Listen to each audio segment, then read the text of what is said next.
จมยังบ่ยาวแนวได้ยอดนี่ฮะฮอดอยู่แล้วข้างบนบ่ฮอดได้บ่ฮอดบ่มันนี่ลุยนับเข้ามาชมปลาดูบ่แม่กินมาเอาบายมากินข้าวเบิดพี่น้องเอ้ยปลาได้มั้ยมาเลยมาปลาไปก็ได้เข้าห้องแกะแซ่บแซ่บนะบ่ได้มีแต่มะขามเลยตัวแก้วนั่นอยู่ตัวจักบ่เฮ้ยบางปะดูบ่มีแต่คนยื้อใช่เด้นี่บ่เอ้ามันจะเอาบ่อันยื้อไปทางนั้นมาเอาเทคมีหยังเอาไว้เนาะบ่ได้ใหญ่เลยก็คือสิมีตีบ่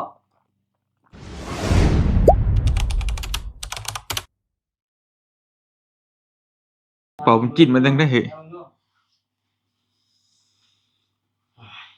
เจ้าตุ๊เจ้าเจ้าบุญบ่ลูกหลานนี่แหละโอ้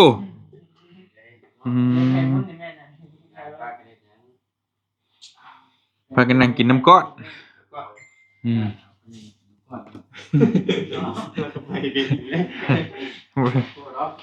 ต่อยอดต่อลำได้เนาะไม่ตามคำอยู่แล้วตายไม่ช้ำคำที่มันเลยเลยนั่นน่ะเห็ดบุญน้ำเพชรน่ะไม่ตายเลย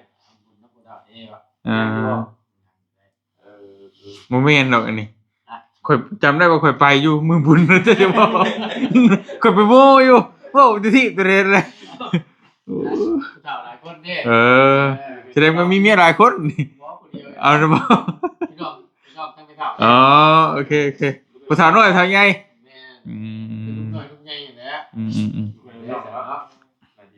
หนาวเลยเว้ยใครเนี่ยเขาได้เจอในเบาเน่าเลยแหละเขาได้ตุ้มพูดเนี่ยสบายดีพี่น้องไงเนาะมื้อนี้ก็ทักทายสบายดีทั้งหมู่คู่ทั้งน้องเพิ่นมาดินนำเนาะก็พี่น้องไงหากมาตะบุญเมื่อกี้นี่ก็ได้คนไหนวะว่าดิมวยพ่อได้คนน่ะท่านต่างรถบ่ไปบ่พี่นะพาประมูล60ล้านผมนะบ้านไหนนะโอ้ใช่เขาสิเฮ็ดทุกปีเนี่ยเนาะเนาะจะว่าคนใหม่ไปเลยจักคือที่น้องนี่เด้พี่หน้านี่ยายเชื่อว่าน้องบ่ประมูลดอกนั่นน่ะเห็นบ่ว้าวบ่ใช่ได้เอาอยู่ห่าน่ะถึงสิได้ก็ยะแต่ว่าหักบ้านเฮาเบิ่งจะผ่านนี่ไปแล้วคนนึงนี่เอาเบิ่งก่อนนี่รุ่นแบบพื้นมาประเทศบ่เป็นนะมันเมื่อยน่ะมันได้นะได้ก็ได้แต่มันเมื่อยไหนไปคิดเห็นภาพเลยมูว่ามันมาจอดแล้วก็ยิ้มอยู่เอาไปมารถเป็นหมู่นั้นมาลึกมาหน้าอูดบัดนี่กูต้องออกว่าแท้อย่างเมื่อยเด้ที่จริงก็ยังไม่รับเอ้าเพราะว่าน่ะเฮาต้องว่าง่ายคือสมมุติว่ามีอ้อมผ่าเฮ็ดอย่างนึงเนาะสมมุติว่าจ้างปี้เขาเบิ่งแล้วก็เข้าไปก็พุ่นแล้วจะเช้าจบงานพุ่นแล้วเจ้าสิออกบ่อันนี้ก็ถือว่าแจ้งนะเขาปิดงานนะแต่ว่าลำวงเพิ่นบ่เลิกลำวงเลิกข่อยบ่เมื่อก็ได้อีเด้สมมุติว่าข่อยเมาข่อยได้ทีข่อยไปซื้อกินกับหมู่นั่งอยู่กลางเดินนั่นก็ได้เจ้าก็นั่งเฝ้ารถให้ข่อยมันได้นั่นได้ลำบากได้ตอนแรกยิ้มอยู่เนี่ยพ่อแล้วตกอย่างเดียวข่อยก็ได้เงินได้เนาะได้แล้วนับไปได้40 80แสนซับทีแรกก็ได้อยู่ตกอันนี้ว่าถ้ามันดูพวกง่ายมันได้คือมือสุดท้ายยอดอยู่เดียวถ้ามันได้คือมือสุดท้ายแต่ว่าเพราะว่าอันนั้นนี่งานบุญที่เช้ามันจะเป็นแบบนี้เพราะว่าทางงานอื่นมันสิกว่านี้อยู่ได้ยกตัวอย่างคือธาตุอีกทางเนาะโดยธาตุโพนที่มันหลายมื้อใดแต่อันนี้สิได้มื้อเดียวแล้วกับชองมาหั่นเจ้าน่ะมันอยู่ไกลเด้มื้อแรกนี่คนก็มาซ้ำอันนั้นมื้ออาจจะมื้อที่3ที่2นี่มาซ้ำนึงเนี่ยแต่ว่าเขาก็ต้องเลือกจอดที่ใกล้ที่สุดนั่นแหละว่าข้างหน้าบ่เต็มเด้แม่นอันนี้คือเขาล้นแต่แม่นคือข่อยคือกันเนาะสมมุติว่าบ่ได้ฮู้ว่าเจ้าบ่เช่าหั่นข่อยก็บ่ไปเด้ก็ขี่จอดใกล้ๆอีหลีมันใกล้ๆหั่นน่ะไผก็ขี้คร้านย่างไกลเนาะ เดี๋ยวนี้คือที่ค่อยไปนี่ก็อ้าวก็หมู่ครูอยู่หั่นถ้าบ่แม่นเจ้าไปเช่าหั่นก็บ่ไปคือเก่านั่นน่ะมันสิอารมณ์ประมาณนั้นเด้มันต้องล้นพุ่นแล้วเพิ่นสิทะลักมาหาเจ้ามันบ่มีหม้องจอดแล้วใกล้อยู่แล้ว แม่นแต่เฮากับมันอาศัยเอามือเดียวเลยโหแต่ บ่ว่าสิสรุปเพิ่นพังยังบ่สรุปเลยเนาะนั่นแหละสิได้สิถามมันได้เท่าไหร่เพิ่นพูดเท่าไหร่ ก็ยังอยู่ครับยังบ่ได้เอาไปว่าเป็นคลิปเลย ได้คนละจังละ คนละ2ล้าน4แสน 2ล้าน4แสน มาเรียนน่ะทีนี้ ร้อยหนึ่งเนาะละร้อยเหรียญมัน 3,000 กว่าบาท ประมาณ100เหรียญ เอาแล้วแกพี่น้องดีใช่ชามมื้อบ่มื้อละพันมื้อละ1,000 บาทโอ้หาเงินใช้มื้อละ1,000 บาทบ่มีได้ แต่ว่าเรื่องเมื่อยครับ แล้วก็ เฮาบ่ได้เฮ็ดใช้นั่นเลยตรงอยู่เด้เฮาเลยว่าเมื่อย มือสุดท้ายนะ ก็บ่มีเงินหน่อยบ่ค่อยวาสนานะ โอ้สาธุ มือสุดท้าย ปั๊บ มาคิด คลิปเลย ที่แรกก็บ่แน่เอาคือเก่าเพราะว่ามันเป็นเดือนช่วงโฆษณาของเขาทำ นางพักผ่อนก็ แต่ว่าน้องนิ้วนี่สิได้นี่ค่อยเบิ่งเพราะว่าน้องเพิ่นนี่ผ่านศึกหลาย เกี่ยวกับค้าขายนี่มันอดรับอดนอนอยู่แล้วนะเดี๋ยวไป นี่ไงว่าไม่ต้องมีไปนั่งดินน้ำเลยเนี่ย ว่าง่ายๆก็ไปเฮ็ดให้ก่อนนี่กว่านี้ บ่ได้แบ่งให้เราบ่เดี๋ยวเผาจะ4-50 พัน กินอยู่ ฮะ กิน เรียกอยู่เรียก เลี้ยงชิ้นก็ว่าครั้งนี้ปรึกแท้ตกใจดิเนาะ เมื่อม่วนเด้อ ขอบใจ นั่งกินสมัยก่อนเหรอ เดี๋ยวไปหากับเขาวมาชูกินกันเด้อเร็วเดี๋ยวมายังจมยังบ่ยาว แนวมันได้ยอดนี่ ฮะ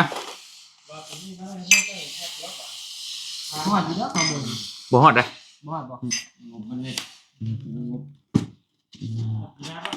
ทำยอดมันเดือน เด้อ เช้าเป็นได้ แป๊บนึงเด้อค่ะมันจะมีหยังแล้วเฮ้ยนี่แหละว้า ฟันออกปากฟันดี หนาว หนาวบ่ปานนั้นบ่เฮ้ยติดลบบ่เฮ้ย ที่ว่าเลยรู้แก่ ติดลมย่อมนะ เอ้ามันต้องติดลบได้คนออกปากเนาะสติบ่สติ ที่อย่างนี้ เมื่อชงลูกชงเมียเพิ่น โอเค เรามือแสดงได้ ข้าวเด้เราก็เลย ดีแล้วเนาะ โอ้เราออกมาสิ7:00 นพุ่นอันนี้10:00 นเนาะ ตามภาษาอยู่ ก็รู้ๆกันอยู่นะคะพี่น้องชื่อจามมาสู่จักชื่อหยังกินบ่ได้เฮ็ดเนาะก็เหาะพุ่นเหาะพี่อยู่แล้ว อ่า บ่ต้องเลยเนาะ โรงนี้ชาวพิจารณาคุณ ของเสียไม่ได้ โดนทุกเนี้ย เฮ็ดนี่ก็ได้เนาะเฮ้ยเนาะบ้านเมืองหมู่เนาะ ได้จ้ะบอกคุณอยู่ว่าพิจารณาก็ได้ทักแล้ว เว้นว่าบ่บอกติ เงินมาบอก มันโง่ไม่ใช่หรอ มัวโอเคป่ะ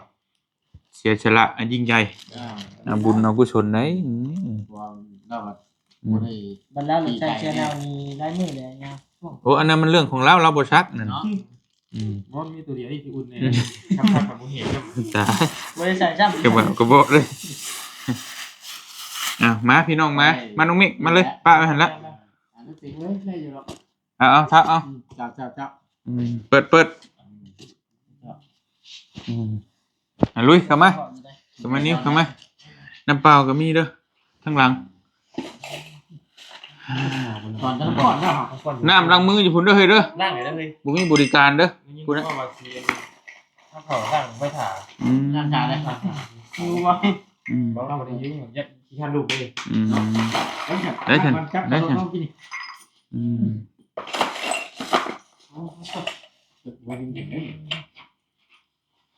มากินข้าวน้ำกัน 3 4จบก่อน โอ้ยฮะเด้ข้างหลัง ได้แล้วบอ เต็มสติง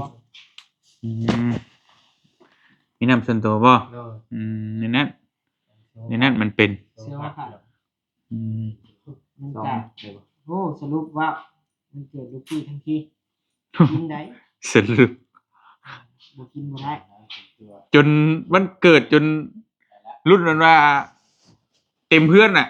นิวจนมาเรือช่ำนี่ บอกกับปีโมกูกับบริษัทคน เออ กับสิบวิจัยได้ปะ แต่เก่าจะอยู่เพื่อนในผมบอสโธ่จำเอาบุญบอสแต่ว่าเฮาเว้าเองเด้เฮาเว้าเป็นทางการเด้ว่าเฮาสิจัดงานมันเกิดแต่หมู่แม่นเฮาเว้าก่อนแต่ว่านี่ก็เฮาตั้งสิบ่จัดนะแต่เฮาบอกหมู่ตั้งแต่เนิ่นๆ บ ก็ อกอันนี้น้องนี่บอกไม่ได้เขา ค่อย มันเกิดน้องพี่ อืม ค่อยยังคิดอยู่ น้องพี่กูไม่ได้บอกเลยนะนะ อืม มีติ่มชิมตัว อืม หมูตัวกูไม่ว่าใดๆนะ อืมเป็นอะไรไปแค่มากินข้าวนะ นั่งมือก่อน มามามา นั่งนี่ดิ อ่ะลุยมากินข้าวน้ำกันแซ่บ นี่ก็น่า ๆกิน สิบสี่แท่งกับนี่ก่อนนะ นะ มีแกงผักขี้เหล็กต้มปลาแล้วก็ก้อยปลาพี่น้องแล้วก็ส้มปลาโรแล้วก็ไข่ลูกเจียวจักเจียวหมักเนี่ยหมักลิ้น นี่มันเยี่ยมของเนาะ เบอร์ว่า บดูได้ถึกเอาลุยนะเอาลุย เอาของมึงกันข้างเขาอย่างนี้พี่ก่อน ลุย นับมา สมปลาดูบ่ แม่กิน มากินได้ไง กินกันนะ เฮ้ยดอก ใช่เมียง มันคือเอาหยอกเลย เอากินเบิดไปแท้นะ เฮ้ยเลย เอ้า โอ้ยทางกินแท้ มันหามากก็ได้เนาะ เบิดเลย ทำอยู่บางแข้งหนึ่งอยู่นี่ ท่านฮอดชัยก็กินเบิดก่อนเลยนี่โอ้ยดีดอกมันไก่อยู่ดิดิ ว้าวด้วยเจ้าเอามาเบ่งฮะ เ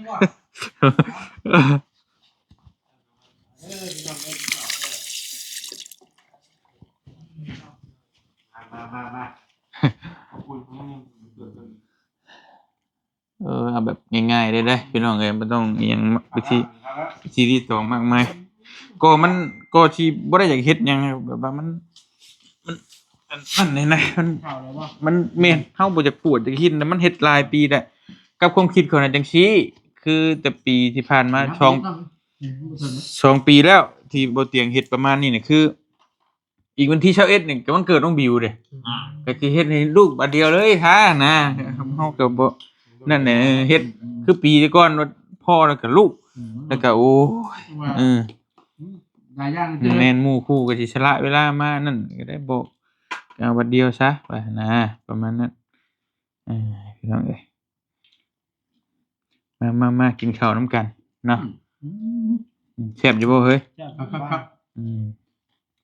มาโลดบัดปิดพร้อมกันเว้นนี่เราแจกพร้อมวะน่ายุ่งไปเฉพาะเป็นขึ้น หมู่ก็เป็นกระเพาะอยู่บ่บ้านเมืองหมู่ก็ เล่นเลยครับได้ไปกันอย่างไม่มันยาวเฮ็ด เป็นไรได้อยู่ หมู่ต้องเฮ็ดนั่นเนาะน้ำใส่เล็กเนาะเฮ้ยเนาะใส่เต็งบ่นี่เฮ้ยของแท้เด้อแกงขี้ควาย แกชนะคู่ด้วยนะ หนังบ่ คมลำเนาะ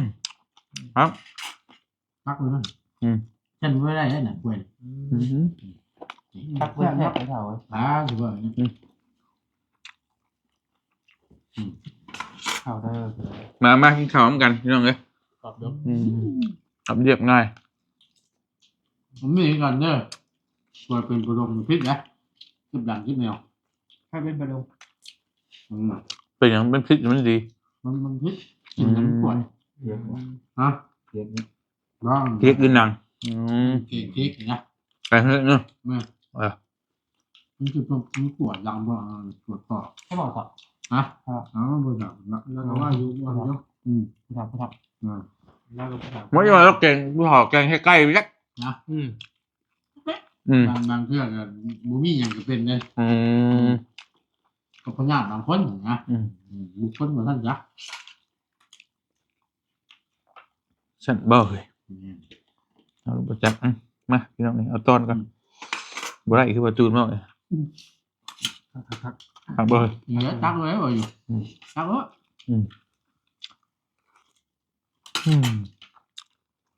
ตักตัวบ่ มันกลมกลืนไหน บ่แซ่บคุยเอาแซ่บกว่า นั่นบอก จำเซทัดกลัวสดขึ้นมาดิจำเซเกกลัวสด จำเซสิเกกลัวสดนี่ของเขา มีคำว่าคำว่าพญายาวอ้าว ได้ไม่ได้บอกเขา บอก ก็ได้ จำเซเกกลัวสดเรา ก็ได้แต่น้ำมันละ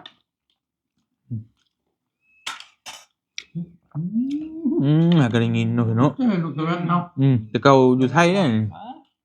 คือข่อยขึ้นกี้รอดไปแล้วตัว เราได้ยินอยู่ไทยแล้วก่อน ว่าอยู่ ใส่ บ้านลักษณะ ใส่ล่าบ่ แล้ว มันอยู่กงไม้อย่างนี้เนาะ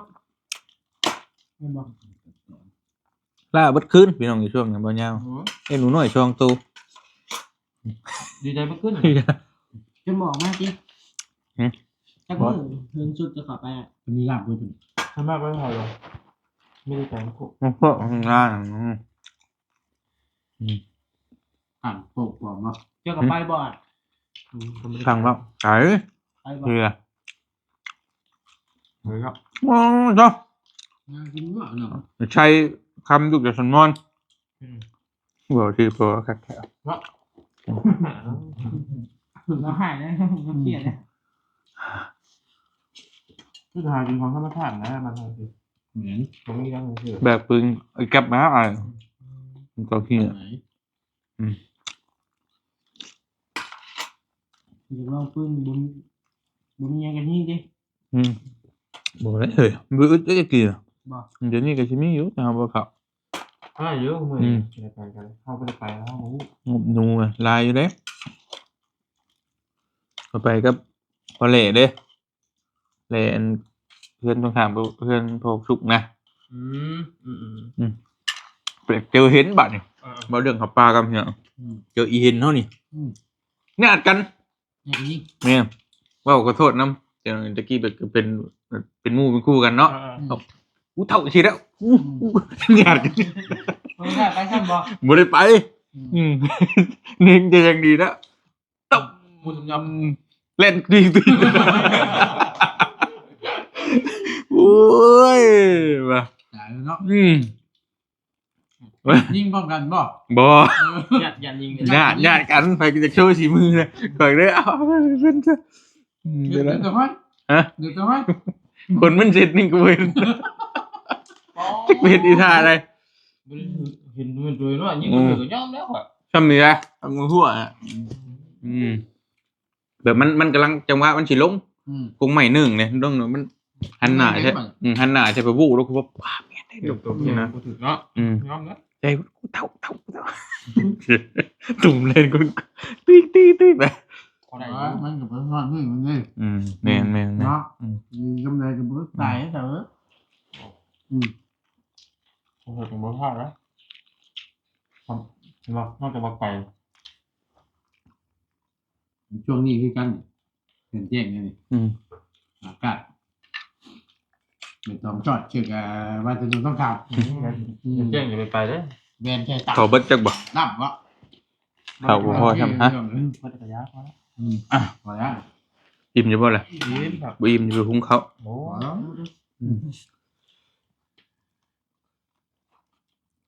เรียบร้อยแล้ว บ่ได้บอกเพิ่นนะ ยิ้มไปแล้ว พอ แล้วมึง เกลือหุง กิน เขา ได้แล้วเอามาเนี้ย พอได้แล้ว ดูเงินบางอย่าง พากันห้องแท้ ยิ้มหมด ห้องหยัง เลือดไป อยากกินเลือดแปลงมากบ่ต้องกินซ้ำนี่ มันบริหารได้ตื่น พร้อมกันคุณบอกนึกว่าไม่เนี่ย อะไรแล้วมีการเนี่ยเลย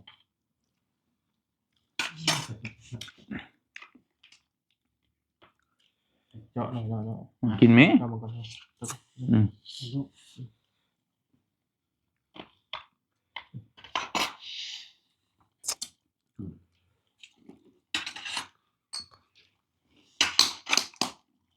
ลุงใหญ่เนาะลุงใหญ่วะ โอ้ข นได้แกะกัน คือนี้เหรอวะ เบิ่งนะ อืม บ่แตกเนาะเห็นเสีย ฮะ บ่แตก แตก ถึงถึง ไอ้นี่จะมาเนี่ยเด้อ เกาะเนี้ย บัดเดียว กองถ่ายมันที่เนาะขอบของนั้นมันโอ้ถ่ายกระนูได้น่ะทำน้อยเห็ดข่อยมันเป็นแดงว่าเกินเจ้า แตกกันเลยเห็นเนาะ จะน้อยบ่ หวนได้เกือบเตะ ดีดี ไข่นี่บ่หรือไข่ยังวะ ใช่ลูกนี่น่ะ อืม ดีดู กูลูกใหญ่ได้ทำได้ ใช่นะครับก็ ลูกใหญ่ได้ครับ บอก ออกค่อย กินกูเยอะสักทีมาพริกเนาะบ้านเมือง ๆได้อยู่ครับ ตัวนี้ เนาะคนบ่เป็นก็เป็นเนาะไปสงครามนี่กูเฮาอย่างนี้เฮาเลย เฮาก็ยังบ่กินเผ็ดคือเป็นซั่นน่ะ บุก นี่ยังมันคาจะรออยู่เลย หนึ่งกินอาหารที่ย่อยยากสองเนี่ย ครั เฮากินแม่งแล้วนั่นได้ทำคำผู้ใดบ่อยากเป็นกระเพาะอะไรให้กินสมัครไม่ก็พักเป็นมาลองเบิ่งก็ นั่นเนาะ บ่ให้กินเนื้อชัดกินหยัง ก็ ได้ สิเป็นน่ะกินแต่ปิ้งงัวดิ ชอบเป็นน่ะ ค่อยนั้นก็ได้อยู่มักเผ็ดมันจะแล้มัน แต่เวลาเฮาอุ่นเข้าไปแล้วมันคาอยู่นั่นนี่ เพราะว่า ก็เลยกินน้ำร้อนเนาะ เฮากินเนื้อชัดดักกดมันสิออกมาหลาย มันใช่กดย่อยเลยแต่ว่าพวกพืชพักนี่มันใช่พวกด่างย่อย มันก็บ่ให้กดมันก็บ่เป็นกดมันออกมาหลายมันกัดกระเพาะแบบนะตำรามันในนั้นตามที่เพิ่นว่าแล้วได้จะเจ๊จะเด็กน้อยข่อย ได้อยู่ครับ เอาเงินหรือเปล่า น้ำมันเป็นยังไงน้ำได้อยู่ส่วนก่อนมันเคยกินเข้าไปอะไรกันนี่มันจะกว่าก็ บ่เป็นอย่าง อี ที่ กเด็กเพื่อนยังดีเผ็ดอยู่หนึ่งเผ็ดนี่ พอเราตัว มัน นั้น นัวในปากนี่ หนักอยากอะ ตัวนั้นน้ำใสแล้ว มันใส่เต็งมะ งานครับ เพราะว่าบัดต่อไปเพื่อโอ้ ตัวเด็กเนาะ ตอนนี้นะเท่าไหร่อยู่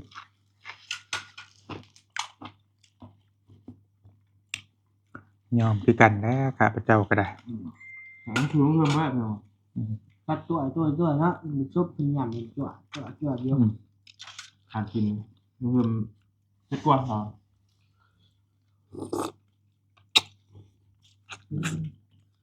เคยกินเผ็ดเลยเผ็ดแบบโอ้ย มัน เรื่องแบบยังไงเนี่ย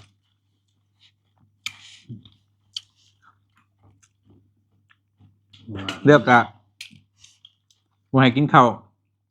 ตอนเวลานอนนี่หลักสูตรนะตามหมอบอกอ่ะ คือคิดได้ดีที่เห็น แม่นเขาให้กินหยังก็ได้ ก่อนนอน4 ชั่วโมงให้มันย่อยก่อนนะฮะจึงไปนอนหมายถึงว่าเฮาสินอนแหละเอามาแต่เวียกกินข้าวแล้วอาบน้ำนอนเลยน่ะเรียบร้อยนะมันก็มีหลายอยู่ดอกแต่ว่าเฮาก็เฮ็ดบ่ได้ตรงสูตรเพิ่นจักอย่าง ยากเลย เนี่ย นี่คนมันบ่สิ นี่ก็กด แบบนี้ดี เห็นกดแล้วกินมันก็กันเข้าปาก ใช่เลย นั่นนะทำเรากินกดก็ไปเลย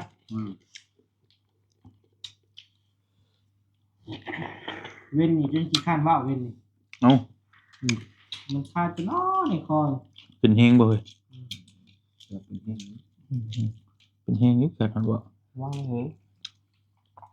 จุดนี้เนาะ ยังได้อยู่หรอมันมักย่องเลย บอกให้หมูระวังตัวคุยใช่มันจะแซ่บทำได้ บัดกินเจ้าของได้อยู่หมูระวังเนาะลำไส้เล็กบ่ตัวนะเนาะ แต่งมาบ่ ลำไส้เล็กก็สิว่าอยู่ มันเคยเป็นได้เราเปิดว่า ว่าก็ต้องเฮ็ดบ่เผ็ดข่อยบ่มักกินเผ็ดเด้คือเต็ง มีตรงเล่น แจ่วมักเล่นเยอะแต่ซำนึงข่อยก็ยังกินบ่ได้เด้ ผมว่ามันคนนี้เกี่ยวเผ็ด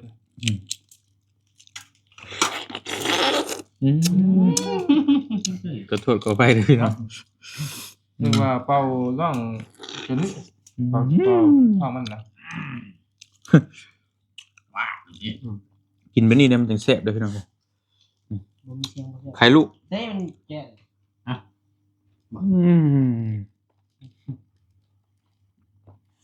กินอย่างนี้เนาะ ตักเนาะ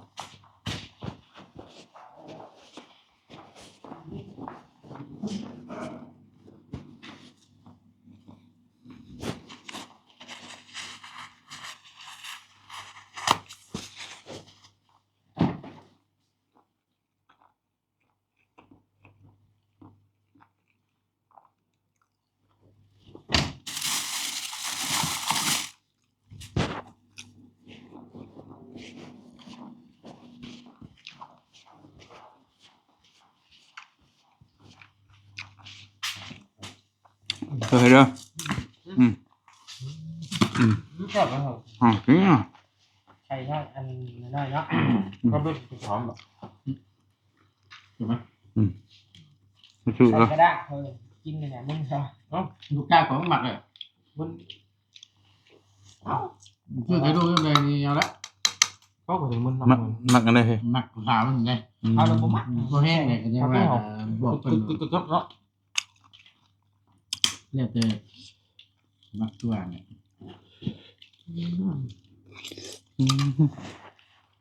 เกี่ยวกับแซ่บแบบเนาะ มัดเกี่ยวบาด ปุ๋ยคนนี้ยังเรียบร้อยอยู่ 3 บาทแบบ2 บาท ไม่เอาเนาะมันเยอะนะคือ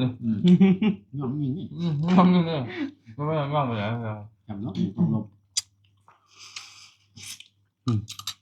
หนูเผยเลียแล้ว ไม่รู้หนัง เอ้าจุ่มหอยหอยเรามันออกเลยครับ เอากดมันตันเนี่ย คอยดูดดิ เปิดมันตัดคือก็ไปใจชาติว่า เดี๋ยวมันเข่ามันออกได้ใช่ไหม ปุ๊บตัวเขาห้องเลย พอมันได้ลิ้นรสชาติใช่ไหม บริเคี่ยวใช่ต้มก่อนเลย ตันใกล้วะดื้อเลย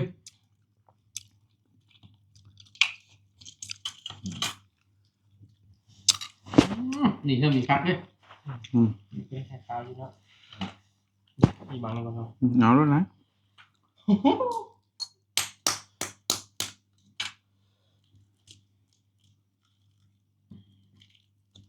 อืม ที่จะคนเฒ่าเราหมักเป็นไรนะง่ายจริงได้ นี่นแหละครับ จะแซ่บเดี๋ยวนี้จะหูหรือเปล่าหูละ มันแซ่บ ความหมายอีกหน่อยกินว่า เธอว่าคุณมันตัดเขา เดี๋ยวมันแช่ มันแซ่บก็มันน้อยเถา มันไม่หน่อย แต่กี้มันบ่ได้มีนี่นี่ แม่มัน ไข่ลูกนะมันแต่นี่แต่ลูกไข่ไก่เลยไ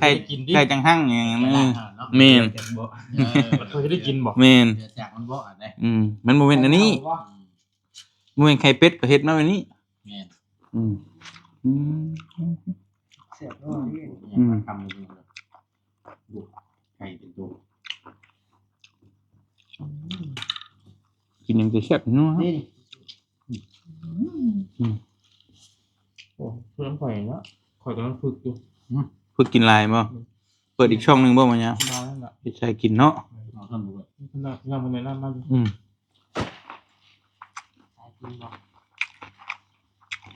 ค่อยอย่าเฮ็ดอยู่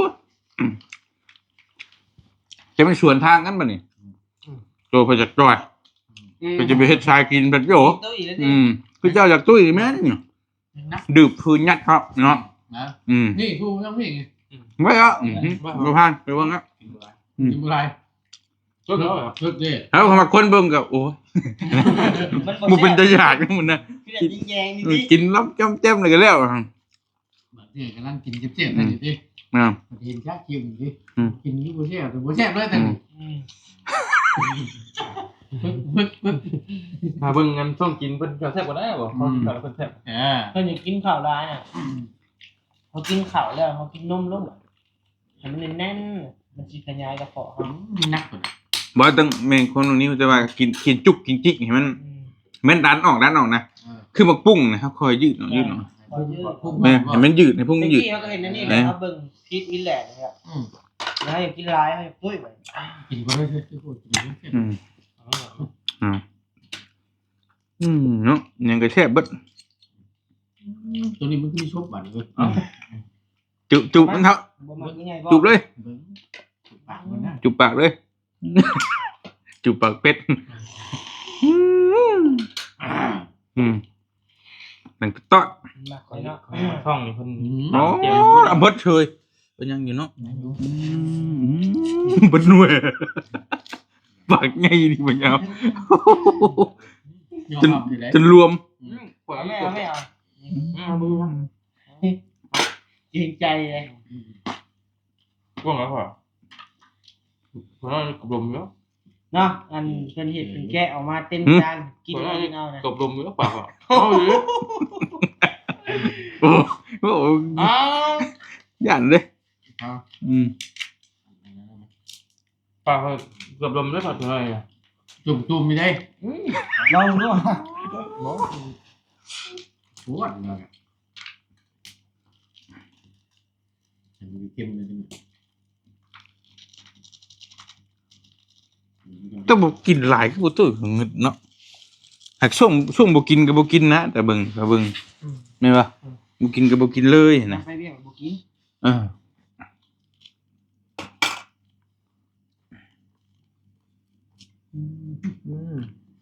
ใส่เครื่องสำอางไว้ บอก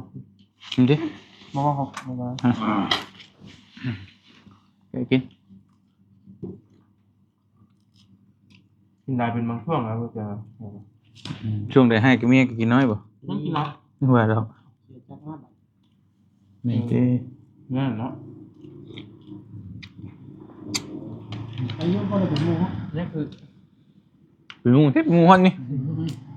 จะมีเงาแต่ มือ มีหมูดิ พอไม่รู้ออกไปอีกดิ ไปถามได้ยินบ่ยาวว่าเจ้าเจอผีดอกใช่บ่เจ้าโดนผีดอกใช่บ่ ไม่ใช่ นั่นเราว่าเมื่อทางหอบ่ยาวว่า จริงๆมันเป็น เคลียร์กันเนาะ งูกันเยอะ แล้วว่าเฮ้ยเจ้าบ่รอดอยู่ทางฮอจัง เจ้ากับบอกลูกทางห้อง บุรุษทางหัวช่วงใช้ เอาคะแนนตายไปเลย คนหน้าทั้งนี้สิบแปด มองก็เป็น โอ้เฮงนักตัวน่ะ ก็เป็นทั้งนั้น กลับไปลงตัวแฟนลงกันดีกว่าโอ้ยสบาย มองผ่านตรงนั้นดิ มองว่าพอช้าตัวนี้นี่จะบอกรักนี้นี่จริงๆมันโค้งขึ้นมาจากบ้าน มึงอ่ะเอาเสือก็ถามมา มาได้เอ้าขับสุกมากมาขับ ถ้าเขาว่าความทุกข์มันบ่มีข้าวบาย มาขึ้น ข้าวเบิดพี่น้องเอ้ย พลังได้ไหม มาเลยนะ พลังไปก็ได้ เข่าห้อง แกะ แซ่บมันแซ่บนะ บอได้มีแต่มาคางเลยได้เลยอันนี้มันได้ครับแต่คนนุ่มเลยใกล้เลย โอ้ เฮ้ยเป็นทุ่งบ่น่ะ กินนมันใส่ก่อนรุม มึงหันเมียบ่ เมื่อกี้น้ำทาง เช็ดถอย หมูเฮ็ดนี่ได้บ่ สมัครอันนี้เด้อนั่นเด้อ คอยพึ่งเฉยใหญ่ก็ใช่นี่โยก ถอกเลยบ่ โอ้ถอกเลยเจ้าที่ตรงอยู่เนาะ เดี๋ยวล้างมือกันล้างมือกัน ได้ได้เลย ข้าวเบิดได้เคยกันมื้อเอาเด้อข้าวเฮือนตู้ กูไปยิงแล้วกินมั้ย ไปอยู่ซะ ไม่นะ ผมคำว่าจะเอาดีจริงจังกับพุ่นนะเอามีไปต้มดิ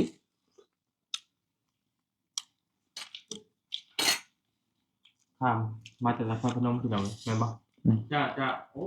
มะขามไทย ขามท่าน อืม ไม่เราไม่ โอ้ยนึ่งแท้มะขามทุงเดียวกัน หวานนี่เฮ้ย นครพนมอยู่ติ เฮาก็บ่ได้ไปไกลคือหมู่หรอกแต่ว่าไปธาตุโพนนี้ก็ได้หลายอย่างอยู่เฮากันอืม คนที่เกิดไม่ไป ไปใช่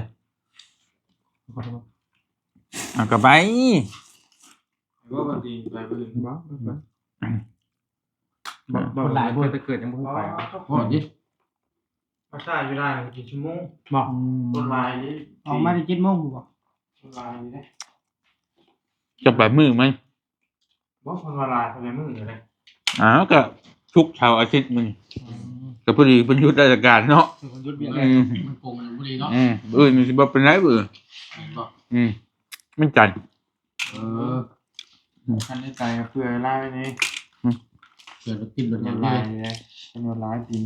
ก็สิเพื่ออยู่ แซ่บได้ของเจ้าน่ะ กำลังอยู่ถึงว่า แซ่บ เอาแช่ไหนโอ้ เนาะ กามจริงครับผมลึกแท้เนาะ เจ้าว่าจักรักคำนวณเบิ่งเชิดคำนวณใน Google ก้มไก่เห็นป่ะ มาโอ้ เอามาไก่พวกนี้ กระบุกไก่ทำค่อยดอกนี่มาแต่ทะเลพุ่นนี่ในหนองบ่มีนี่ เอาเล่า เอาละ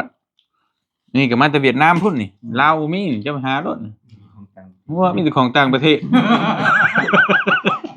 เอาไว้ กำลังเกี่ยวกัน งานนี้สองพี่น้องมีแนวขิงกัน นี่แกผู้มาแต่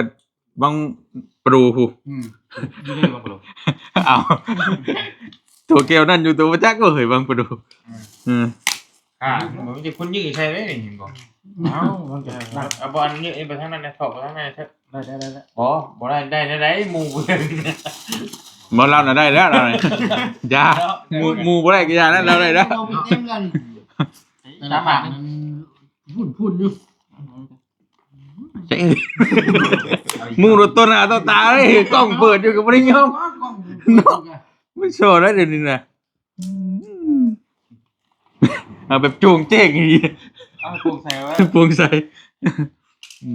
ตรงไปตรงมา ปรุงมา เอาคือเอาเนาะ รับหลังแบบมึงสิว่าอีก มูเห็นรถดิ เห็นแล้ว มันดูว่าตลาดเลยว่า มา บ่เอาก็เพราะว่าเนี้ยจังหน่อยเนาะ เบาแล้ว แล้วบ่แล้วบ่เดี๋ยวเฮาขอด้วยเด้อ เบาแล้ว อืม เด็กผมชอบแรง เนาะยังเปิดมากกว่าผู้ปั๊ม คุย พอได้ของถึงกินทางนะ อยากเชื่อได้จังบอกมันหอนต้องเชื่อแหละ มึงผักมีอะไรตักอยู่เลย ว่ามันบุบเบิ้ลดอกดังคุณมันเพื่อนเมื่อตั้งดัง ข้างหลังน้ำเป๊ปซี่ จ้าให้กันนี่บ่ให้กันเริ่มกันนี่บ่แต่เห็นแล้วบ่นี่ จากแฟนแล้ว อย่างนี้เฮากับบุญนี่นะครามต้อนรับกิน จำนั่นนะครับต้องเจอว่า บ่คำชื่อว่ากินนี่มันคือจูเมนแล้วก็ว่านั้นระดับนี้นะ มันจะ บาง สวย เนาะ เนาะ เป็นอย่างนี้ว่าปลาหมึกนี่นะ มันจะสวยนะเด้อเด้อทั้งนี้ยัง เดี๋ยว นั่นแหละมันอิ่มมาแล้ว แพงป่ะ หักแพงแบ่งปัน ยังบ่ได้มีอย่างอื่นปนที่นี่ สิมีหยังป่นมีแต่น้ำจิ้มหั่นแหละย่านเลยย่านถึกป่าถึงไงมันสิเลือกกินให้วัวจัง มันจะ กบ เนาะ กบเขียดปลาอาหารปลานี่บ่กินทุกอย่างเลยน่ะนี่อืม เล่นเรากินหนูหรือเปล่า หนูกินแล้วบ่ กินแล้ว ตะกี้บ่ได้กินหลาย กินแล้วอะไรเรามีแล้ว กินอยู่ เริ่มแล้วเริ่ม ใครเราดิ เริ่มแล้ว แต่จริงว่ามัน เริ่ กินอยู่ มแล้วกินแล้ว ปลานี่ก็คำสิกินนี่กินปลาแห้งกับปลาเด็กปลาหมึก คนยัดแน่นี่เด้ออันยัดกินปลาเด็กนี่นะ เว้ยมันคักก็คุยมันคำแค่ม่วง เอ้าว่าผมกินปลามันปลาเด็กมันกินแบบนะแต่ก็ยังไม่ติด เราเนี่ยบ่กินตัวมันเข้าเนี่ย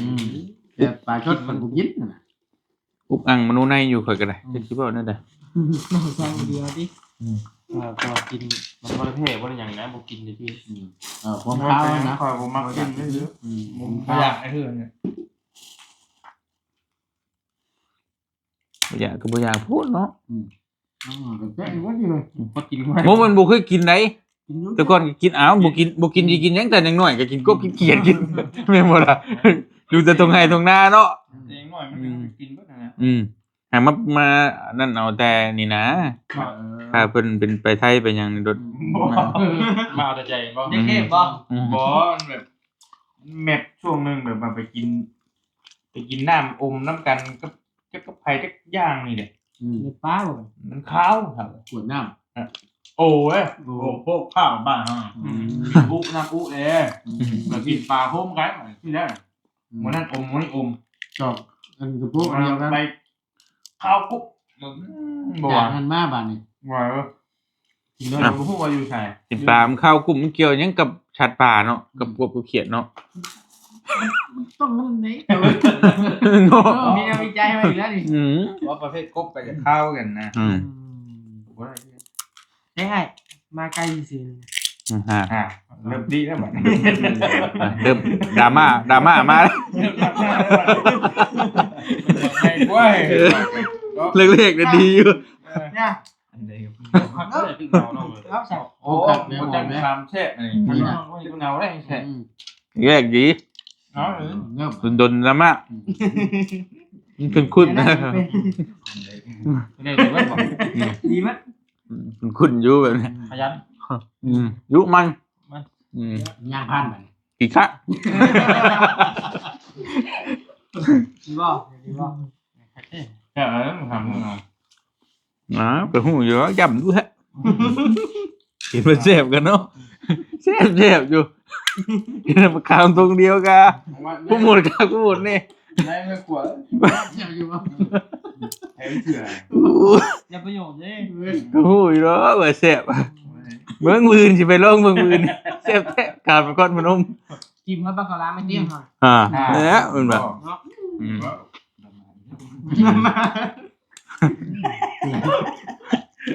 แล้วแบบไม่ดี ผักเอาเนาะบืนเขาจะเป็นพี่เขาบืน อยู่บ่ รับกัน ถ้าพนมบ่ บ่แล้ว ครับพ่น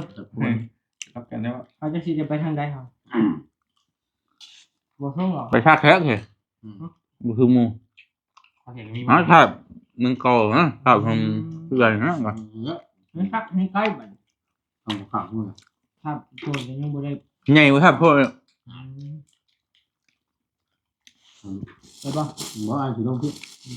ข้านี้ไปก่อน เจอกันได้บืนเด้อ จับละ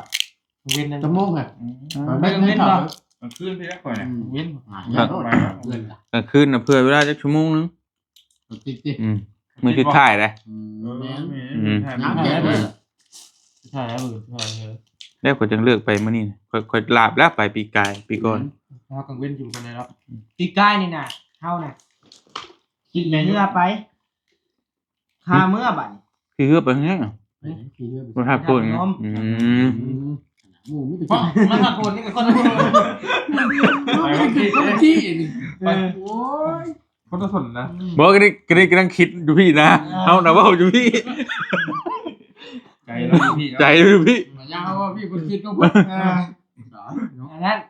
ไปพากลับมาบัดนี้มีเฮืออันตำรวจไทยเด้ ขี่มาหรือว่าสัตว์มาไหวหรือว่ามาฮับโค้งนี่อันขางเฮือนเฮานั่งนะเปียกมาทีบเฮานะนำเขาเฮือจังว่าเฮือสิลมเกือบตาย อันนั้นเนาะ ร้าย จบข้าว จบ ประมาณนั้น บ่เท่านั้น ก็ตอนนั้นนะก็ตอนนั้นเราตัดบทกินกัน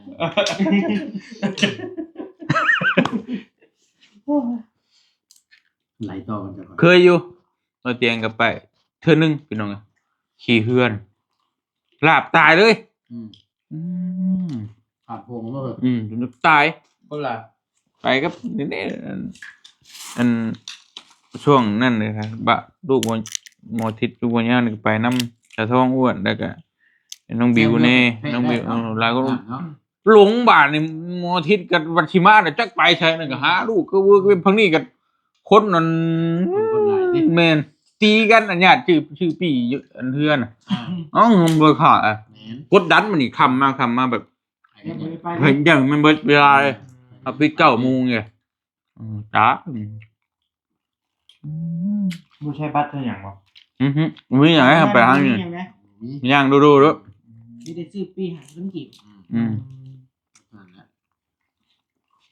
ลาบเลยป่ะ เปิดนะเนาะอะไรกันกา คิดว่าเบือกไปเลยนะแบบเมื่อยแห้งอ่ะท่อแห้งแบบ ทั้งรถกระลายให้มันก็ยาว แต่แบบเราไปทางรถก็ยังคล้ายอยู่เพราะไงคือมันโดนตีนเท่ากับนั่งนี่เย็นๆไม่หมดอ่ะอันนั้นมันโอ้ย ยืนดมกีดาวกันอยู่ ยังห้อนก็ห้อนแต่แบบอุ้มลูกได้ช่วงนั้นน้องเฟื่อนน้องบิวนี่น้อยบ่น้องบิวไปน้ำส่วนอ๋อ เมื่อนั้นดูแกงด่าลุงนะ ทรหดเลยนะน้องลิน บริจาคได้ จังไง ว่านั่นนะว่ามันเกิดเจ้าแล้วมันเกิดนี่จิ กับโบเมนแท้ดอกถ้าว่าตามหลักการสหกรรม แต่ก็อยู่ในเดือนนี้นะ คือจะหุ่งแล้ว แมทกัน แต่ว่าตั้งไว้นั่นในเฟซบุ๊กอย่างไม่มีเบิร์ด แต่เอ็ดบอกให้ชมว่าวันนี้ ฮะ32 แต่ชมปีเลย นี่เพราะว่าเฮาไล่ใช่ตะกี้เพิ่นว่า10 คำเด้ออกมา10 คำสินะแต่มันวันอาทิตย์ออกมา10 คำให้เฮาไล่ให้กันมันเพี้ยนไปอยู่ มันนี่14ตัวเลยนะมันบ่ตกเนาะ มันหลงแต่ว่าคำว่าเอาให้ตรงคักแล้วมึงนี่ เป๊ะเลย วันอาทิตย์เด้วันอาทิตย์นี่เลย เป๊ะแล้วเนาะ เบ้เอ้ย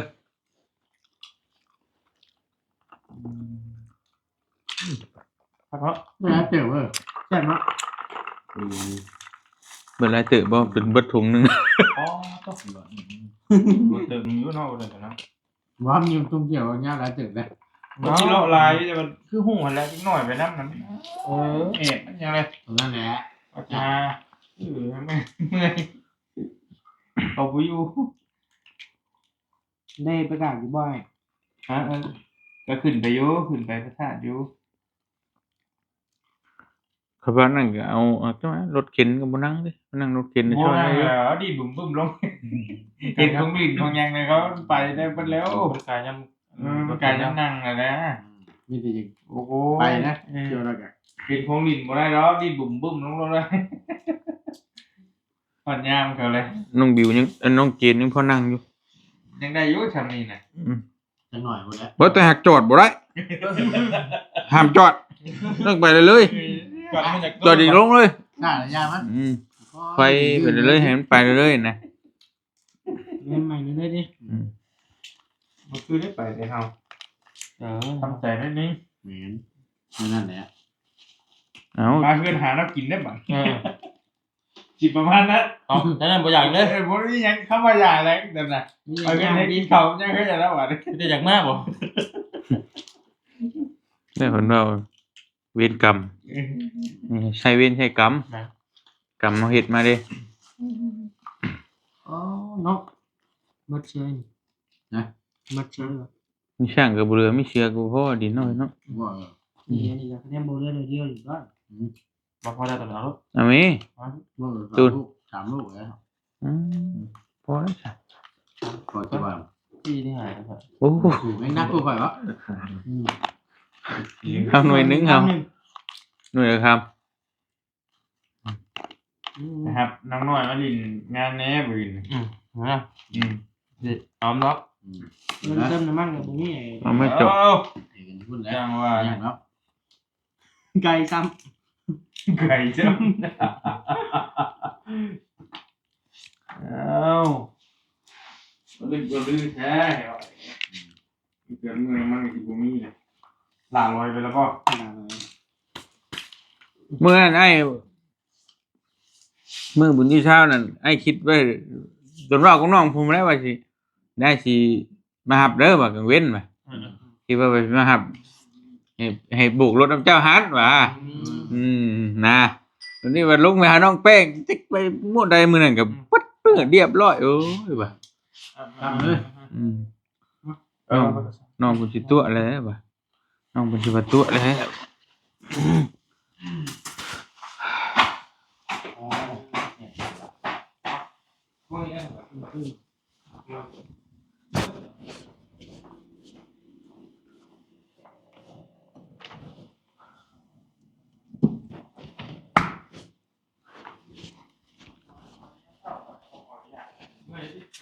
แม่กินเวลามันแท้เลย ไปแนะนำจะได้เสร็จแล้วนี่ ฮะ มวยเราใส่รถอย่างนี้ ต้องสั่งว่าแท้ โอ้ บอกไปเลย เป็นแน่เลย โอเคมันคือได้ ก็บ่แม่นไปแนะนำสิใช่ ว่าจะใช่เอง จังแท้ บ่คือว่ะอ้าวว่าเนาะ อ้าวนี่ถาม บ่ค่อยใช้ยังพอได้อยู่บ่ ได้อยู่ ได้ยุ่จ้ะ อืม คือก็ บ่ ต้อง คือยุ่เลยจ้ะ บ่คือดิ บุคอยได้ใส่เลย พอค่อยเห็นแล้วให้ มันบ่เข้ากัน เนาะ เนาะ ว่าไอ้นี่จะได้มีขึ้นเนาะ เพราะแบบนี้มีหลายแล้วมีหลายโอ้มันจะเห็นจิกดเดี๋ยวนี้แท้ งามอยู่เนาะ มันก็งามอยู่หักแก๊กใจ เนาะ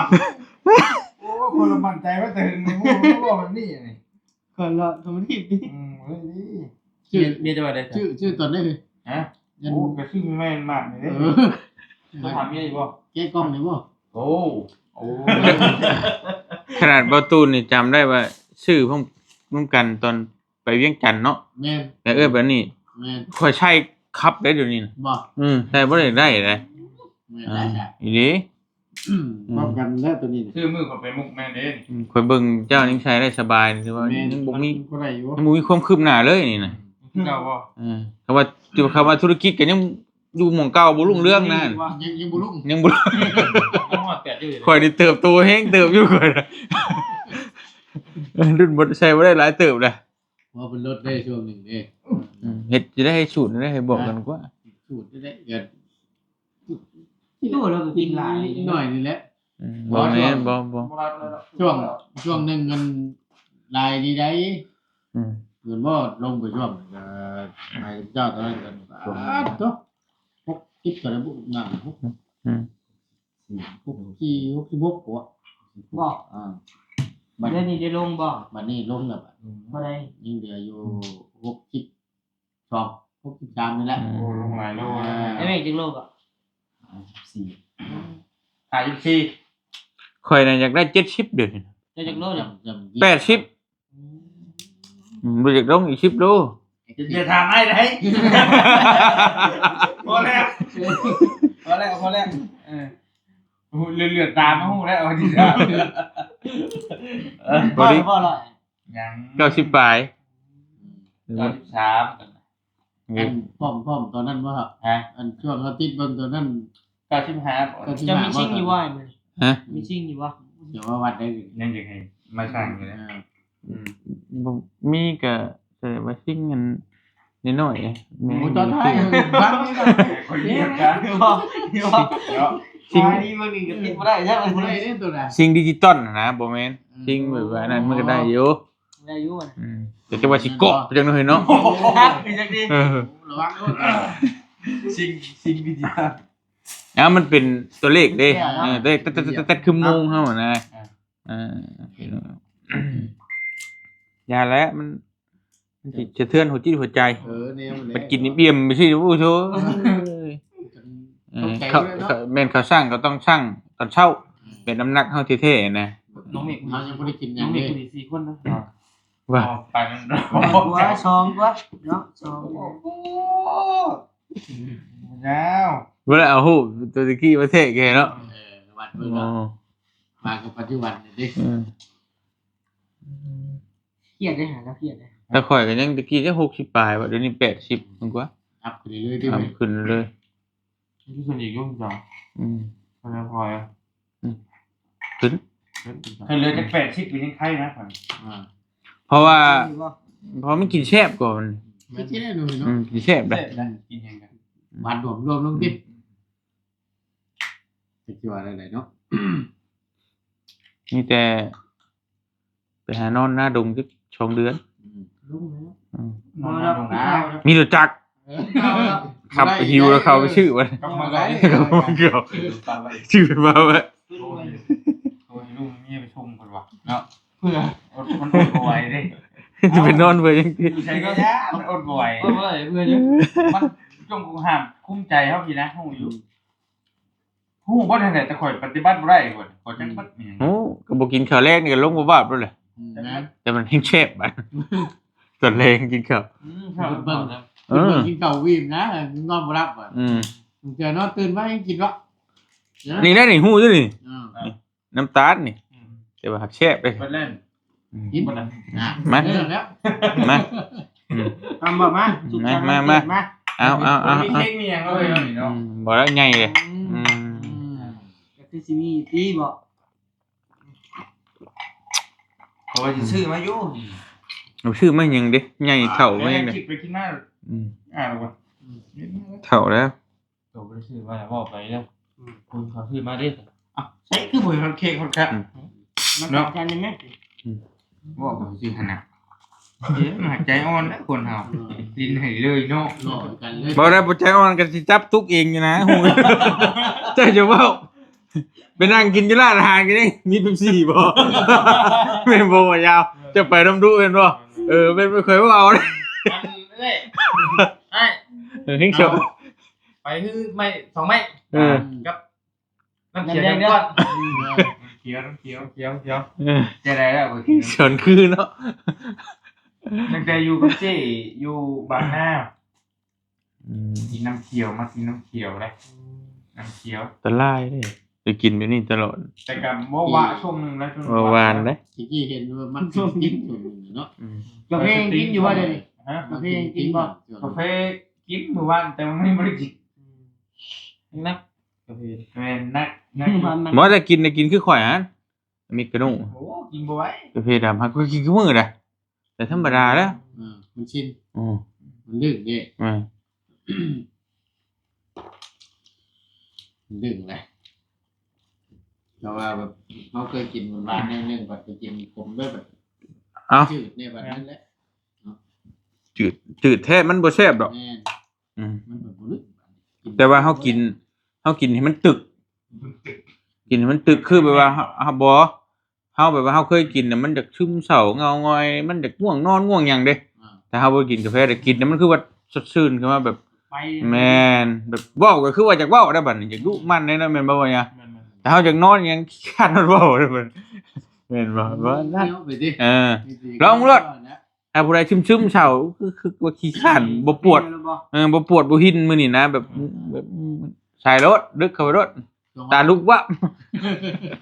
อาจจะตั้งไป ๆคือสิทำได้บ่ นอนบ่รับบ่ มีคำบ่กินกาแฟรับง่าย นิดแล้ว ปั้นบ่ อ๋อข่อย ลองกินกาแฟดำเด้อ ที่จำที่ เรา ซี่ กินอยู่เรากินฟรีน้ำเดี๋ยว มีกระนุ่มบ่อืม กินไปกินมามันก็เรื่องเหรอ เด้อ ถ้าไปเรียกคือว่าตึ้งอยู่แล้ว แม่ ตา ฮะ เงินนี่กับนับตกรถว่าข่อยนะ บ่ได้กิน บ่ บ่ ได้กินหยังวะ จะเดียวขึ้นรถฮะดิ อันแต่ฮอดหมองอึงบ่ได้ข่อยนอนนี่เลยนี่ เนาะเฮ้ยว่ามันยังมันบอกกันนอกคนซักมันนอกไปเลย ก๊อกก๊อกว่ะ ก๊อกอยู่กับหมอปากเนี่ยเวลาไปฮอดจอดมึงกับวอดของกูในเนาะเพิ่นว่ากูจะตกรถเพิ่นว่าอยากนอนเด้ เจ้าก็บ่ตั้งกล้องไว้นี่ตั้งกล้องเอ้ย เป็นน้ำ จะเดินเลย เพราะที่แรกกันล้มกันมาอยู่ที่แรกกัน อืม เพราะนึงเงียบ บอกกันเนาะมันสิมีอันนั้นเด้แม่นเด้เดี๋ยว อ่ะถ้ากิน คือสังเกตมันเป็นน้ำแม่น บ่มันนั่นนี่ดักสูตรมันนี่ก็มันบ่เย็นน่ะมันบ่แช่มันบ่ซ่าอีกเด้อจะเปิดไว้ถึงบ่ซ่าอีกเนาะกินแต่มันซ่า เอาทุกก้อนมันจะเนาะ แกอ่อนบ่ นี่ได้บ่อยู่ เอาเวนขึ้นไปวัดกินแล้วกูอันนะแต่กูเอาอันเวนลงนี่บ่เอาขึ้นก่อนเอาขึ้นไปอีกนอนนึงเก่าแล้วจอดรถบ่ายลงหลังหัวแล้ว ใส่แล้วหัวแล้วบ่ ใส่แล้วหัวเลยมันก็ไวดิ ใส่ดีแล้วกูอะ แหมทำไรเลยพิงเดียวอ่ะ บ่เข้าใจอยู่ถ้าว่าแบบมันชุดดีๆโดนนะข่อยก็เคยเป็นอยู่ หวานมาเนาะ เวลาเฮาสมมุติเฮาขับรถไปนี่มันจากโน่นแฮงนี่เฮาจอดรถริมทางเบรกรถปุ๊บแล้วเทิงไปเชือกบาดนึงเด้อมีแฮงมีแฮง สิ่งไม่มีให้มัน ตาก็ขึ้นนี่นะเกือบต้องรถวะ จะกินจักโมงอ่ะน่ะ จุดนี้จุดนั้นมันบ่ซ่ามันบ่แซ่บ โอ้ เชื่อให้นี่เอาโน่นนี่ มันดราม่ายิงให้อยู่ห้าง นี่ตรงนี้มันเต็ม บ่วินัยสูงน้องหมิงเห็นยากอ้วนยาก แข็งเอาเลย แข็งไปกินคำว่ากินมีของมันของหยังไข่ดาวคือหยังนี่บ่กิน เกี่ยปั๊บแล้วสิ แม่นก็ไปนั่งใกล้กันก็มีแต่เฮาเนี่ยเหมาสองสั่งกะเพราไข่ดาวก็เฮาผัดนังเทื่อมันแบบมีในถ้วยมันแบบเมนอยู่นั่นก็มักแน่บ่มักแน่ฮักชั่วเบิด คือเก่ามันคือเก่า เบิดครับแล้วเมนบางอันก็มักมันก็บ่มักแต่ว่าหักก็กินหั่นนะประมาณนั้น คุกใจกับมันคือเก่าอยู่ โอ้มันก็นัวจ่อยๆเขาอยู่ อ่ะโอเคพี่น้องเอ้ยมันยืดมันยาวมีแต่มาเตียงกับโคโตก่อนบัดนี้เนาะพี่น้องเอ้ยเห็นว่ามันดึกมันดื่นจะได้กันนั่งโอ้ล้มกันก่อนพี่น้องเอ้ยพอดีหมู่ครูมานั่งลิ้นน้ำมื้อนี้กันเนาะคือบ่เตียงตั้งใจไว้ว่าสิบ่ได้จัดบ่ได้หยังนะก็มีแต่ว่าทั้งน้องตอนนิ้วน่ะส่งมาว่าจะมาเข้ามานั่งมาลิ้นน้ำแต่ว่าบ่เตียงก็ตั้งใจว่าสิบ่ได้จัดแล้วก็เลยได้อันนี้แหละตอนรับก็บ่มีหยังบ่ได้เตรียมหยังพี่น้องเอ้ยแล้วก็แม่นมีแต่ว่าคิดไว้น่ะว่าสิจัดมันให้ลูกสาวพุ่น เนาะคือน้องบิวพุ่น หั่นนะวันที่21พุ่นถ้าว่าสิจัดนะถ้าว่าเบิ่งก่อนก็เบิ่งสภาพตัวจริงอีกเงินคำกำแก้วหรือว่ามีอาการมีแบบว่าถ้าเป็นอะไรมันบ่เป็นตาก็บ่จัดนะมีชื่อเค้กมาเป่าให้ลูกก็แล้วประมาณนั้นพี่น้องเอ้ยเอาสำหรับมื้อนี้ก็บ่มีหยังใดเด้อพี่น้องเอ้ยวันเกิดบ่เตียงครบรอบ32 ปีแล้ว เท่าไปปีหนึงนู่นเนาะ แม่เท่าแล้ว ปีหน้าเท่าคนนี้เนาะ เอาก็แนวมันได้เฮ้ยมันบ่มีที่ตูดเปิดลงได้สัก30แล้วแม่นแน่เนาะข่อย3 ก็ดื้อกับปี ข่อย32อ่ะเจ้าต้อง31แต่ว่าเดือนปี น้อ นี้ งยังพอเดือน จะได้ครบบ่ เพราะบ่เปิดปีเดียวก็บ่ลีแม่นรุด2 ปีนั่นก็สิตีกลมๆนะ ประมาณนั้น ประมาณนั้นเจ้าทำก็ข่อยว่าเจ้า 3 ช่วง ทำกัน เท่าเล่นอยู่ เอ้า เข้าไปเลยได้ ตัวน้อยเนาะ เจ้าก็สิว่านี่ยิ่งน้อยยิ่งนุ่มบ่ มีแต่น้องน้อยๆกับหมู่ในทีมงานนี่น่ะอีนี้ อายุ 10 กว่าปีนี่ซ้ำเฮาครึ่งหนึงน่ะแม่นบ่อีนี่ได้ น้องไทยกับลายเขาเจ้าจะ เช้า น้องนิวได้น้อยกว่าหมู่พี่น้องในทีมงานน้องมิกเห็นว่าได้น้อยนี่ก็เจ้า6แล้วนี่ 30หรือที่แข็งแห้งนี่นอนนุ่มเนาะ ทิ้งไปแข็งๆกันดิ นี่ไง อุ้มดูดิ อ่า เห็นบ่ อ้าวกิน เอาพี่น้องก็จะได้กับขอบคุณขอบใจเด้อพี่น้องเด้อที่อวยพรวันเกิดให้เบาเตียงเนาะปีนี้ก็บ่มีหยังบ่ได้จัดหยังเด้อพี่น้องเอ้ยจะได้ก็ขอขอบคุณขอบมุกขอบใจหลายๆ FC ที่ติดตามตั้งแต่เริ่มต้นเฮ็ด YouTube มานี่ก็5 ปี 6 ปีแล้วพี่น้อง5 ปีปลายกับ6แล้วเนาะจังไดก็ขอขอบมุกขอบใจขอบคุณหลายๆพ่อแม่พี่น้องเบิดสุขุทุกคนพี่น้องเนาะที่ติดตามแล้วก็ หักแพงโดยตลอดมาบ่ปะบ่ทิ่มทั้งทีมงานเฮาจนมาฮอดมื้อนี้ก็จักคนน่ะพูดนี่10ปลายคนน่ะเด้10 45คนแล้วบ่จักรวมๆทั้งเบิดที่เห็นไปๆนำกันนี่พี่น้องเนาะตั้งแต่กอดปอดบ่เตียงตะกี้ก็ได้พี่น้องเอ้ยจังไดก็ขอมุกขอบใจเด้อเนาะที่บ่เคยปะบ่เคยทิ่มให้กำลังใจโดยตลอดมาพี่น้องเอ้ยขอให้อยู่ดีมีแรงเบิดทุกคู่ทุกคน เดินทางไปทางใดก็ปลอดภัยเด้อพี่น้องเด้อเนาะสาธุขอมุกขอบใจหลายๆดีมีแฮงพี่น้องเอ้ยบ่มีหยังแล้วปีนี้ก็ได้พี่น้องเอ้ยเนาะมีแต่นั่งกินส่ำนี้แหละจนก็เบี้ยงก็เว้นนี่ก็ไปแม่นเพราะว่าเฮาก็ ก็คิดไว้ว่าก็บ่ได้อยากคิดหยังมากมายนะว่าเฮาก็เฒ่าแล้วนะพี่น้องว่าง่ายๆมันมีแต่ว่าคำลูกน่ะแม่นอยู่เฮาได้จัดให้ลูกเฮ็ดคักแน่มันเกิดมันหยังก็เป่าเค้กเป่าหยังนะแต่ว่าเฮาก็บ่ได้อยากนั่นดอกเฮ็ดจั่งใดก็อย่ามันพี่น้องเนาะก็ประหยัดงบไปอีกเฮาก็เก็บไปเฮ็ดอย่างอื่นดีกว่าเพราะว่าจัดมันก็ต้องเสียเงินหลายเด้นั่นนี่เตรียมเครื่องเตรียมของว่าบ่เตียงน่ะมักเตรียมหลายนะยันบ่พอหมู่ปีแต่เก่านั่นก็เรือคักเรือทุกปีแต่เฮาเตรียมไว้นั่นนะก็ยันบ่พอนะยันบ่พอหมู่บ่อิ่มก็เรือทุกปีพี่น้องเนาะเอาพังเบิ่งวันเกิดน้องบิวเด้อวันที่21นี่แหละสิฮอดเดือนนี้แหละพี่น้องถ้าแนวใดก็บ่เตียงสิมาแจ้งเพิ่มเติมถ้าได้จัดบ่ได้จัดก็เบิ่งสถานการณ์ตัวจริงอีกเทื่อนึงเนาะถ้าว่าทางแม่บ่อยู่ดีปานใดเฮาก็อาจจะบ่จัดถ้าว่าเพิ่นโอเคก็สิจัดอยู่เดี๋ยวพังเบิ่งพี่น้อง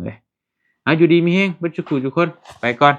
สบายดีเด้อบ๊ายบายเด้อพี่น้องเด้อมันยืดมันยาวพุ่นแหละ6หู6ตาเด้อบัดเก็บเก็บกวด